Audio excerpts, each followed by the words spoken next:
Hello friends, ജീവിതത്തിൽ പൈസ ഉണ്ടാകണമെന്ന ആഗ്രഹമുള്ളവർ മാത്രം ഈ വീഡിയോ അവസാനം വരെ കണ്ടാൽ മതി. ഈ വീഡിയോയിൽ പറയാൻ പോകുന്നത് നിങ്ങളെ ധനികനാക്കുന്നതിൽ നിന്നും തടയുന്ന നിങ്ങളിലെ 4 ശീലങ്ങളെ പറ്റിയാണ്. സത്യസന്ധമായി നിങ്ങൾക്ക് പൈസ ഉണ്ടാക്കാൻ ആഗ്രഹമുണ്ടെങ്കിൽ, അല്ലെങ്കിൽ മിഡിൽ ക്ലാസ്സിൽ നിന്നും അപ്പർ ക്ലാസ്സിലേക്ക് വരണമെന്നുണ്ടെങ്കിൽ മാത്രം ഈ വീഡിയോ കാണുക. അല്ലെങ്കിൽ ഈ വീഡിയോ കണ്ട് സമയം നഷ്ടമാക്കുന്നതിന് പകരം മറ്റേതെങ്കിലും വീഡിയോ നിങ്ങൾക്ക് കാണുന്നതാണ് നല്ലത്. അഥവാ താങ്കൾക്ക് പണക്കാരനാകണമെന്ന ആഗ്രഹമുണ്ടെങ്കിൽ, ബാങ്ക് ബാലൻസ് വർദ്ധിപ്പിക്കണമെന്നുണ്ടെങ്കിൽ എത്രയും വേഗം വീഡിയോയിൽ പറയുന്ന ഈ 4 ശീലങ്ങളെ ഒഴിവാക്കുകയാണ് വേണ്ടത്. ഇതിൽ ആദ്യത്തെ ശീലമാണ് മറ്റ് 3 ശീലങ്ങളെയും അപേക്ഷിച്ച് ഏറ്റവും അപകടകരമായിട്ടുള്ളത്. അതാണ് പുവർ മെന്റാലിറ്റി. എനിക്ക് പണക്കാരനാകാൻ പറ്റാത്തത് മറ്റുള്ളവർ കാരണമാണ്, അല്ലെങ്കിൽ എൻ്റെ സിറ്റുവേഷൻസ് അങ്ങനെയുള്ളതാണ്, ഗവൺമെന്റിന്റെ നയങ്ങൾ, ടാക്സ് സിസ്റ്റം ഇവയൊക്കെയാണ് എന്നെ പണക്കാരനാക്കാൻ സമ്മതിക്കാത്തത് എന്ന വിചാരം നിങ്ങളിലുണ്ടോ? അതായത് ഞാൻ ലൈഫിൽ സക്സസ് ആകാത്തതിന് മറ്റുള്ളവരെ കുറ്റപ്പെടുത്തുന്ന സ്വഭാവമാണ് നിങ്ങൾക്കുള്ളതെങ്കിൽ ഈ ഒരു പുവർ മെന്റാലിറ്റിയാണ് നിങ്ങളിലെ ഏറ്റവും വലിയ പ്രശ്നക്കാരൻ. പല ആളുകളും പറഞ്ഞു കേട്ടിട്ടുണ്ട്, ഈ പണക്കാരായ ആളുകളില്ലേ, അവർ സാധാരണക്കാരെ തങ്ങളുടെ ലെവലിലേക്ക് എത്താൻ സമ്മതിക്കാറില്ലെന്ന്. ഇത്തരം ആളുകളോട് പൈസ ഉണ്ടാക്കാനുള്ള മാർഗങ്ങളെപ്പറ്റി പറഞ്ഞു കൊടുക്കുമ്പോൾ വളരെ ശ്രദ്ധയോടുകൂടി കേട്ടിരിക്കും. കാരണം പൈസ ഉണ്ടാക്കാമെന്ന് കേൾക്കാൻ സുഖമുള്ളതാണല്ലോ. എന്നാൽ അതിനുവേണ്ട കാര്യങ്ങൾ ചെയ്യേണ്ട ഘട്ടം വരുമ്പോൾ എന്നെക്കൊണ്ടിത് സാധിക്കില്ലെന്നേ എന്ന് പറഞ്ഞ് മാറി നിൽക്കും. നിങ്ങളൊന്ന് മനസ്സിലാക്കുക, പണം ഉണ്ടാക്കുന്നതിൻ്റെ മാർഗം വളരെ സിമ്പിളും എല്ലാവർക്കും കോമൺ ആയതുമാണ്. പൈസ ഉണ്ടാക്കണമെന്ന് ചിന്തിക്കുന്നതല്ലാതെ എന്തെങ്കിലും ചെയ്യേണ്ട സമയമാകുമ്പോൾ സ്വയം യൂ ടേൺ അടിക്കും. ഇതൊക്കെ പ്രയാസമുള്ള കാര്യമാണെന്നേ, ഇതൊന്നും ചെയ്യാനുള്ള മാനസികാവസ്ഥ എനിക്കില്ലെന്നേ, അങ്ങനെയൊക്കെ പറഞ്ഞ് മാറി നിൽക്കും. പണക്കാരനാകണം എന്ന ആഗ്രഹമുള്ളവർ ആദ്യം ചെയ്യേണ്ടത് ഈ ഒരു പുവർ മെന്റാലിറ്റിയിൽ നിന്നും പുറത്തു വരിക എന്നുള്ളതാണ്. രണ്ടാമതായി മാറ്റേണ്ട ശീലമാണ് റാറ്റ് റേസ്, അഥവാ ഒരേ വഴിയിലൂടെയുള്ള നടത്തം. ഏതുപോലെ ഒരു ചുണ്ടലിയുടെ അതേ മാർഗത്തിൽ മറ്റു ചുണ്ടലികൾ നടക്കുന്നത് പോലെ. ഇവിടെ ചുണ്ടലി എന്നുദ്ദേശിക്കുന്നത് നിങ്ങളുടെ ജോലിയെയാണ്. പല ആളുകളും ചിന്തിക്കുന്നത് അല്ലെങ്കിൽ പ്ലാൻ ചെയ്യുന്നത് ജോലിയിലൂടെ ലഭിക്കുന്ന വരുമാനം ഉപയോഗിച്ച് പണക്കാരനാകാമെന്നാണ്. എന്നാൽ ഈ ഒരു ധാരണ തെറ്റാണ്. നിങ്ങളുടെ അറിവിൽ കേവലം ഒരു ജോലി ചെയ്തുകൊണ്ട് മില്യണയറായ അല്ലെങ്കിൽ കോടീശ്വരനായ എത്ര പേരെ കണ്ടിട്ടുണ്ട്? ആരും ഉണ്ടാകില്ല. കോടീശ്വരൻ എന്ന സ്റ്റേജിലെത്തിയവരൊക്കെ ജോലിയെ മാത്രം ഡിപ്പെൻഡ് ചെയ്യാതെ ആ സ്റ്റേജിലെത്തിയവരാണ്.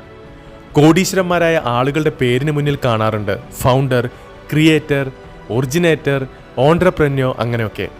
ഈ വ്യക്തികൾ തൻ്റെ കൈകൾ കൊണ്ടോ കാലുകൾ കൊണ്ടോ പണം സമ്പാദിക്കാനായി ഒന്നും ചെയ്യുന്നില്ല, പക്ഷേ തൻ്റെ ബുദ്ധി ഉപയോഗിക്കുന്നു, മറ്റുള്ളവരെ കൊണ്ട് ജോലി ചെയ്യിക്കുന്നു.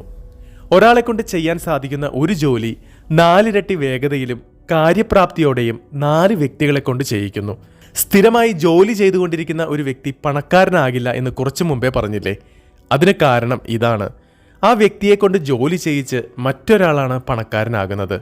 ചില ജോലികൾക്ക് 1 ലക്ഷം രൂപ വരെ സാലറി കിട്ടാറുണ്ട്. പക്ഷെ മനസ്സിലാക്കൂ, നിങ്ങൾക്ക് ജോലി നൽകിയ ആൾക്ക് കിട്ടുന്ന കോടിക്കണക്കിന് രൂപയുടെ ഒരു ചെറിയ ശതമാനം മാത്രമാണ് സാലറിയുടെ രൂപത്തിൽ നിങ്ങൾക്ക് ലഭിക്കുന്നത്. അവർ നിങ്ങളെ യൂസ് ചെയ്യുകയാണ്, നിങ്ങളെ ഉപയോഗിച്ച് ലാഭമുണ്ടാക്കുകയാണ്. അതുകൊണ്ട് നിങ്ങളിപ്പോൾ ഈ മെന്റാലിറ്റിയിൽ നിന്നും പുറത്തു വരണം. അതായത് ഞാൻ ജോലി ചെയ്ത് പണക്കാരനാകുമെന്ന്. സിംഗിൾ സോഴ്സ് ഓഫ് ഇൻകം കൊണ്ട് ആരും പണക്കാരനാകില്ല. നിങ്ങൾക്ക് ലഭിക്കുന്ന വരുമാനത്തെ മൾട്ടിപ്ലൈ ചെയ്താലേ അത് സാധ്യമാകൂ. അതപ്പോഴേ സാധ്യമാകൂ എപ്പോൾ നിങ്ങളുടെ കീഴിൽ നിങ്ങൾക്ക് വേണ്ടി മറ്റുള്ളവർ ജോലി ചെയ്യുമ്പോൾ. കേവലം തൻ്റെ കൈകൾ കൊണ്ടും കാലുകൾ കൊണ്ടും ജോലി ചെയ്യുക എന്നതല്ല, ബുദ്ധി പ്രയോഗിക്കുക എന്നതാണ് പ്രധാനം. ഇനി നമുക്ക് 3ാമത്തെ ശീലം ഏതാണെന്ന് നോക്കാം. നിങ്ങൾ റിസ്ക് എടുക്കാൻ ഇഷ്ടപ്പെടാത്ത വ്യക്തിയാണെങ്കിൽ ധനികനാകാമെന്നത് വ്യാമോഹമായിരിക്കും. അഥവാ നിങ്ങൾ റിസ്ക് എടുക്കുന്നില്ല, തൻ്റെ കംഫർട്ട് സോണിൽ നിന്നും വെളിയിൽ വരാൻ ആഗ്രഹിക്കുന്നില്ല, നിങ്ങളുടെ പണക്കാരനാകാനുള്ള ആഗ്രഹം ഒരു ആഗ്രഹമായി തന്നെ നിലനിൽക്കും. റിസ്ക് എടുക്കുന്നതിലൂടെ എൻ്റെ പണമെല്ലാം നഷ്ടപ്പെടുമോ? ഇനി ഒരുപക്ഷെ റിസ്ക് എടുത്തിട്ട് പ്രതീക്ഷിച്ചതുപോലെ പണം തിരിച്ച് കിട്ടാതിരിക്കുമോ? ഇത്തരം ചിന്തകളാണ് പ്രശ്നക്കാരൻ. ഇലോൺ മസ്കിന്റെ ആദ്യ 3 റോക്കറ്റ് ഉദ്യമങ്ങളും പരാജയമായിരുന്നു. 4ാമത്തെ റോക്കറ്റ് ഉദ്യമത്തിന് ഇറങ്ങുവാൻ അദ്ദേഹത്തിന് ആവശ്യമായ പണം പോലും ഉണ്ടായിരുന്നില്ല. അഥവാ അന്ന് അദ്ദേഹം റിസ്ക് എടുത്ത് 4ാമത്തെ റോക്കറ്റ് സംരംഭവുമായി മുന്നോട്ട് പോയില്ലായിരുന്നുവെങ്കിൽ ഇന്ന് ധനികരുടെ ലിസ്റ്റിൽ അദ്ദേഹത്തിന്റെ പേര് ഉണ്ടാകുമായിരുന്നില്ല. കോൺഫിഡന്റ് ആയവർക്കും തന്റെ പ്ലാനിൽ വിശ്വാസമുള്ളവർക്കും മാത്രമേ റിസ്ക് എടുക്കാൻ സാധിക്കുകയുള്ളൂ.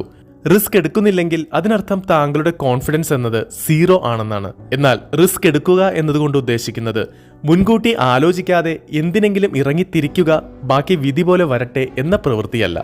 മറിച്ച് റിസ്ക് എടുക്കേണ്ടത് എപ്പോഴാണോ നിങ്ങളുടെ പ്ലാൻ നിങ്ങൾക്ക് ലോജിക്കായി തോന്നുന്നത്, അതിനുമേൽ നിങ്ങൾക്ക് ഫുള്ളി കോൺഫിഡൻസ് ഉള്ളത്. നമ്മളിൽ എല്ലാ കാര്യങ്ങളിലും ഉണ്ടാകുന്ന സെൻസ് ഓഫ് ഇൻസെക്യൂരിറ്റി നമ്മളെ മുന്നോട്ട് നയിക്കില്ല എന്നതാണ് യാഥാർത്ഥ്യം. നമ്മളിലെ സെൻസ് ഓഫ് ഇൻസെക്യൂരിറ്റി അല്ലെങ്കിൽ സെൻസ് ഓഫ് ഫിയർ ഒരു നല്ല ബിസിനസ്സുകാരന് എളുപ്പത്തിൽ കച്ചവടമാക്കാൻ സാധിക്കും. ഒരു എക്സാമ്പിൾ പറയുകയാണെങ്കിൽ, താങ്കൾ ഒരു ഷോപ്പിംഗ് മാളിൽ ചെന്നപ്പോൾ അവിടെ കണ്ട ഒരു ഷൂസ് നിങ്ങൾക്ക് ഇഷ്ടമായെന്ന് വിചാരിക്കുക. നിങ്ങൾക്ക് രണ്ട് മനസ്സ് വരും ആ സമയത്ത്, ഷൂസ് ഇപ്പോൾ വാങ്ങണോ വേണ്ടയോ.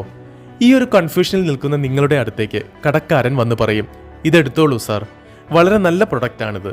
ഈ മോഡലിലുള്ള എല്ലാ ഷൂസും ഓൾറെഡി വിറ്റുപോയി, ഇത് ലാസ്റ്റ് പീസാണ്. ഇതുകൂടി പോയാൽ നെക്സ്റ്റ് സ്റ്റോക്ക് എപ്പോൾ വരുമെന്ന് പോലും അറിയില്ല. ഇത്രയും കേൾക്കുമ്പോൾ തന്നെ ഷൂസ് വാങ്ങാൻ നിങ്ങൾ നിർബന്ധിതനാകും. ഇവിടെ എന്താണ് സംഭവിച്ചത്? ആ കടക്കാരൻ നിങ്ങളുടെ ഉള്ളിൽ ഒരു ഇൻസെക്യൂരിറ്റി ഫീൽ അടിച്ചേൽപ്പിച്ചു. എന്താണ്?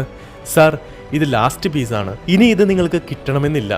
ഈ ഒരു ഇൻസെക്യൂരിറ്റി ഫീൽ കാരണം നിങ്ങൾ ആ പ്രൊഡക്റ്റ് വാങ്ങാൻ നിർബന്ധിതനായി. കടക്കാരന്റെ പക്കൽ ഇതേ മോഡലിലെ 50 ഷൂസുകൾ വേറെയും കാണും. പക്ഷെ ഇതേ ടാക്ടിക്സ് ഉപയോഗിച്ച് തന്നെയാകും അയാൾ ആ 50 ഷൂസുകളും വിൽക്കാൻ പോകുന്നത്. സോ ഈ ഇൻസെക്യൂരിറ്റിയാണ് കടയുടമ വിൽപ്പനയ്ക്കായി ഉപയോഗിച്ചത്. ജീവിതത്തിൽ നിങ്ങൾ പഠിക്കേണ്ടതും ഈ ഇൻസെക്യൂരിറ്റീസിനെ മാനേജ് ചെയ്യാനാണ്. എനിക്ക് പണം ഉണ്ടാക്കാനാകുമോ, കയ്യിലുള്ള പണം നഷ്ടമാകുമോ എന്ന ഇൻസെക്യൂരിറ്റി ചിന്തയാണ് റിസ്ക് എടുക്കുന്നതിൽ നിന്നും നിങ്ങളെ തടയുന്നത്. ലോകത്ത് ഫുള്ളി സെക്യൂർ ആയ ഒരാൾ പോലുമില്ലെന്ന് മനസ്സിലാക്കുക. റോഡിലൂടെ നടന്നു പോകുന്ന ഒരു യാചകനുള്ള അതേ റിസ്ക് തന്നെയാണ് ഫ്ലൈറ്റിൽ പോകുന്ന പണക്കാരനുമുള്ളതെന്ന് മനസ്സിലാക്കൂ. സോ ഇതാണ് പണക്കാരനാകുന്നതിൽ നിന്നും നിങ്ങളെ തടയുന്ന മൂന്നാമത്തെ ശീലം. ഇനി നമുക്ക് നാലാമത്തെ ശീലം ഏതാണെന്ന് നോക്കാം. പാവപ്പെട്ടവർ പൈസ സമ്പാദിക്കുകയും അത് സേവ് ചെയ്ത് വെക്കുകയും ചെയ്യുമ്പോൾ ധനികർ പൈസ ഇൻവെസ്റ്റ് ചെയ്യുകയും ആ പൈസ കൊണ്ട് പൈസ കൂടുതൽ സമ്പാദിക്കുകയും ചെയ്യുന്നു. അതായത് ദരിദ്രരായവരും മിഡിൽ ക്ലാസ്സുകാരും സേവിങ്സ് അക്കൗണ്ടുകളിൽ പൈസ സേവ് ചെയ്തു വയ്ക്കുമ്പോൾ ധനികരായവർ സമ്പാദിച്ച പൈസയെ റീ ഇൻവെസ്റ്റ്മെന്റ് ചെയ്യുന്നു. അതിലൂടെ സമ്പാദ്യം വർദ്ധിപ്പിച്ചുകൊണ്ടിരിക്കുന്നു. പണം സേവ് ചെയ്തു വയ്ക്കുന്നതിലൂടെ ആരും ധനികരായി മാറുന്നില്ല. അഥവാ ഇന്ന് നിങ്ങൾക്ക് 1 കോടി രൂപ ലഭിക്കുകയാണ്. ആ പണം വീട്ടിൽ വയ്ക്കുകയോ ബാങ്കിൽ നിക്ഷേപിക്കുകയോ ചെയ്യുന്നത് നല്ലൊരു ഓപ്ഷൻ അല്ല. കാരണം ഇതിലൂടെ ആ പണത്തിന്റെ വാല്യൂ കുറയുകയാണ്. വിലക്കയറ്റത്തിന്റെ കാലത്തല്ലേ നമ്മളൊക്കെ ജീവിക്കുന്നത്. നമ്മൾ ആ പണം ഇൻവെസ്റ്റ് ചെയ്യുകയാണെങ്കിൽ വിലക്കയറ്റം കൊണ്ടുണ്ടാകുന്ന പ്രശ്നങ്ങളെ പിന്നിലേക്കാക്കി ധനികരായി മാറാൻ അത് നമ്മളെ സഹായിക്കും. അതുകൊണ്ട് ഇൻവെസ്റ്റ്മെന്റ് എന്ന ഓപ്ഷനെ കുറിച്ച് നിങ്ങൾ ഇതുവരെ ചിന്തിച്ചിട്ടില്ലെങ്കിൽ ഇപ്പോൾ അതിനുള്ള സമയമാണ്. മുകളിൽ പറഞ്ഞ 4 ശീലങ്ങളും നിങ്ങളെ ധനവാനാക്കുന്നതിൽ നിന്നും തടയുന്ന കാര്യങ്ങളാണ്. എത്രയും വേഗം ഈ 4 ശീലങ്ങളെ ഉപേക്ഷിക്കൂ. ലക്ഷ്യത്തിലേക്ക് ഒരു ചുവട് കൂടി മുന്നേറൂ. ഇന്നത്തെ വീഡിയോ കൂട്ടുകാർക്ക് ഏവർക്കും ഇഷ്ടമായെന്ന് ഞാൻ വിശ്വസിക്കുന്നു. വീഡിയോ ഇഷ്ടമായെങ്കിൽ വീഡിയോയ്ക്ക് ഒരു ലൈക്ക് നൽകുക. ചാനൽ ഇതുവരെ സബ്സ്ക്രൈബ് ചെയ്യാത്തയാളാണെങ്കിൽ ഒന്ന് സബ്സ്ക്രൈബ് കൂടി ചെയ്തേക്കുക. അതിനടുത്തായി കാണുന്ന ബെൽ ഐക്കണും ഒന്ന് എനേബിൾ ചെയ്യുക. യൂറോൺ മെന്ററിന്റെ പുതിയൊരു എപ്പിസോഡിൽ കാണുന്നവരേക്കും ഗുഡ് ബൈ.